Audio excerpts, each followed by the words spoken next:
Hello friends, daily dictation के लिए channel को सब्सक्राइब कर लें और डिक्टेशन पसंद आए तो उसे लाइक करें और अपने दोस्तों में शेयर करें। यह डिक्टेशन 5 सेकंड बाद शुरू होगी।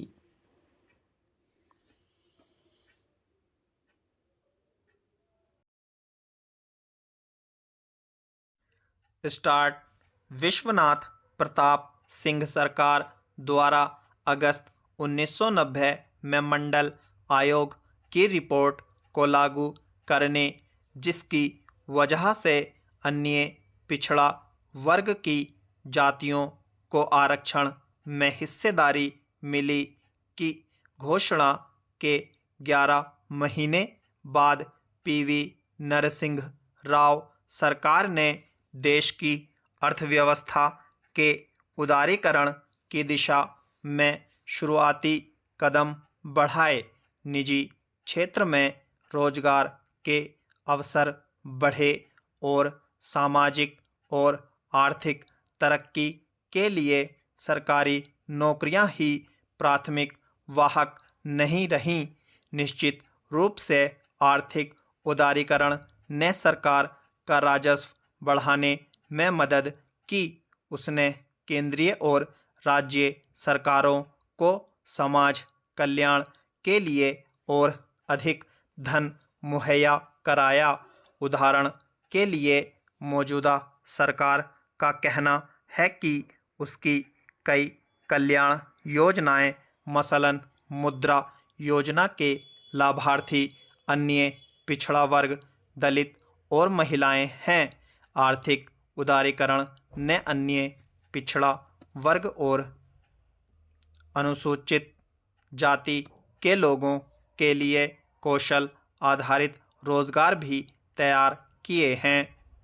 मंडल आयोग की रिपोर्ट के बाद पूर्व समाजवादी पार्टियों के विभिन्न अवतारों में शीर्ष पदों पर अन्य पिछड़ा वर्ग के नेताओं की उपस्थिति बढ़ी। भारतीय जनता पार्टी ने बदलाव को अपनाने में कांग्रेस की तुलना में अधिक तेजी दिखाई। मंडल ने उत्तर और पश्चिम भारत की राजनीति को बदल दिया। दक्षिण भारत के राज्य यह प्रक्रिया सन 1960 के दशक से ही देख रहे थे। बहरहाल, मंडल आयोग से मुख्य रूप से अन्य पिछड़ा वर्ग की रसूखदार जातियां लाभान्वित हुईं। देश की शिक्षा व्यवस्था की खस्ता हालत का अर्थ यह था कि इन जातियों में भी जो लोग हाशिए पर थे, उन्हें आर्थिक उदारीकरण के लाभों को हासिल करने लायक कौशल हासिल नहीं हो सका। इस बीच अन्य पिछड़ा वर्ग में राज्य और केंद्र की सूचियों में 1990 के बाद से काफ़ी इजाफा हुआ है।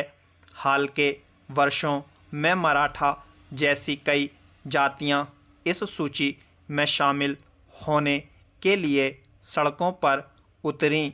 सामाजिक न्याय की हिमायत करने वाले नेताओं ने मांग की है कि आरक्षण को निजी क्षेत्र में भी लागू किया जाना चाहिए, या फिर यह भी कि अब वक्त आ गया है कि सर्वोच्च न्यायालय द्वारा आरक्षण के लिए तय 50% की सीमा को भंग किया जाए। बल्कि 2017 में केंद्र सरकार ने न्यायमूर्ति जी रोहिणी आयोग का गठन किया ताकि आरक्षण के फॉर्मूले को नए तरीके से परखा जा सके, और उसने अन्य पिछड़ा वर्ग की जातियों की उप श्रेणियां बनाने की अनुशंसा की।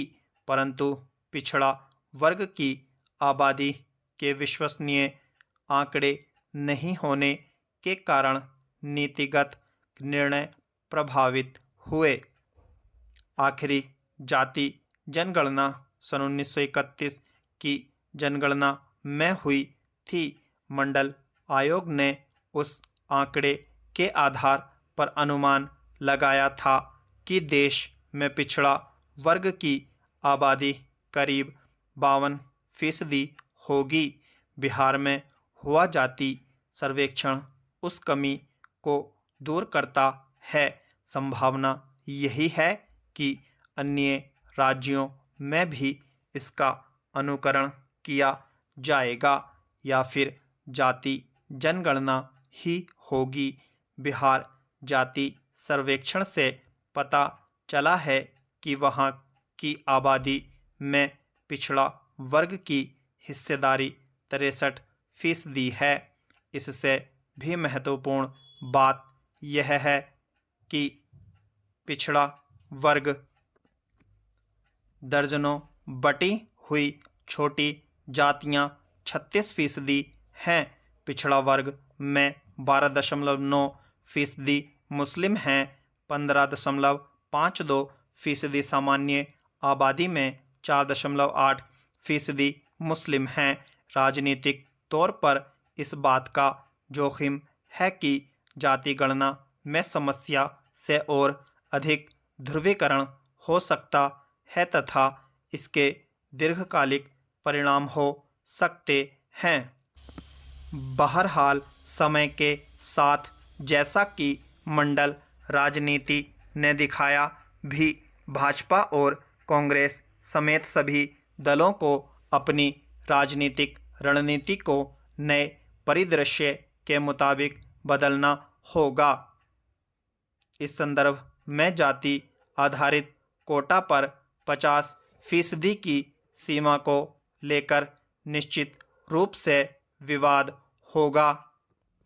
जिन जातियों को मंडल आयोग का लाभ नहीं मिला वे अपनी हिस्सेदारी मांगेंगी, परंतु जैसा कि भारतीय इतिहास बताता है, वास्तविक प्रगति तेज आर्थिक वृद्धि और शिक्षा एवं तकनीक में निवेश के जरिए ही हो सकती है। स्टॉप।